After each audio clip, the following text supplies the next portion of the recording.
Well, today we're here in Hartford, Connecticut. My mom is from Puerto Rico. My name is Jalissa Gonzalez, and I'm here today to represent my neighborhood.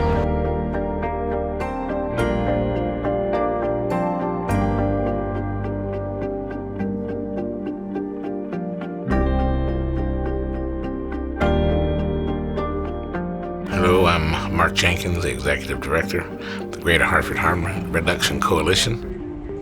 One of the unfortunate parts or sides of Hartford is that we have consistently had the largest amount of fatalities as a result of opioid overdose in the state.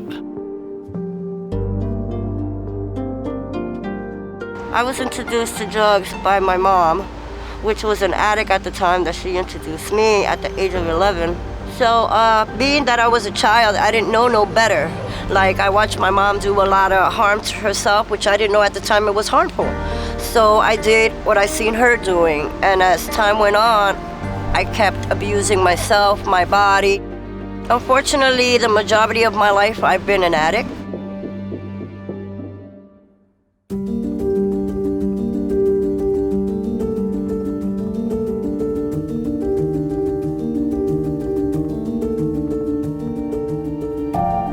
Right now in Hartford, we have close to 500 unsheltered people. We really don't have anywhere for them to go, and that's before we see any of the evictions that take place as a result of what's happened throughout this COVID piece. You know, when we talk about how people are housed, it's more dangerous for women. Whereas a man may be able to say, hey, can I camp out on your couch for a night? And someone says yes. Well, sex is probably not going to be on the table for that guy, you know. Whereas for a woman, that oftentimes is, you know, there has to be some sort of exchange, if you will. You know, so yeah, I think it's harder for women. And the space for women is far less for shelters. There are far fewer shelter beds than there are for women than there are for men.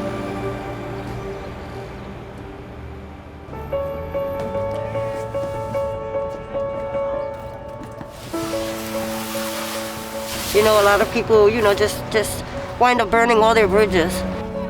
They need people like me, Mark, you know, to go out and let these people know that they're not alone.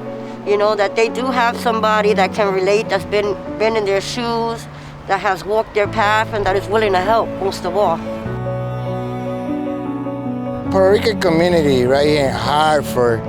We used to come from Puerto Rico looking for a better life, looking for better work, better jobs, you know, and a lot of them got their families here, and they stay here, and they got one of the biggest communities in the country, really.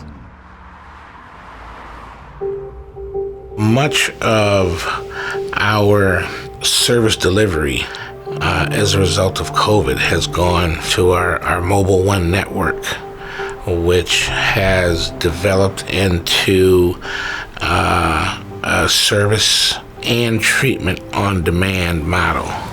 You know, meaning wherever you see these vehicles and the flags waving, you can flag them down. They're going to pull over and address whatever need, emergent or not, that we have the ability to. And if that right there is part of one of the things, part of our Beacon network, when there's an overdose, you know, we are able to dispatch a team to those sites. So that noise right there alerted me to an overdose. We hear that noise far too much in the course of a day. It's just nerve-wracking to see all these people that have died.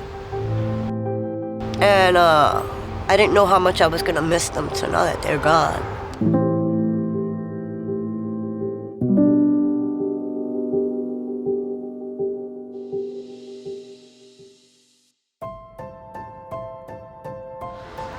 I would just like to tell anyone who is walking my path or is in my path at the moment that you are not alone.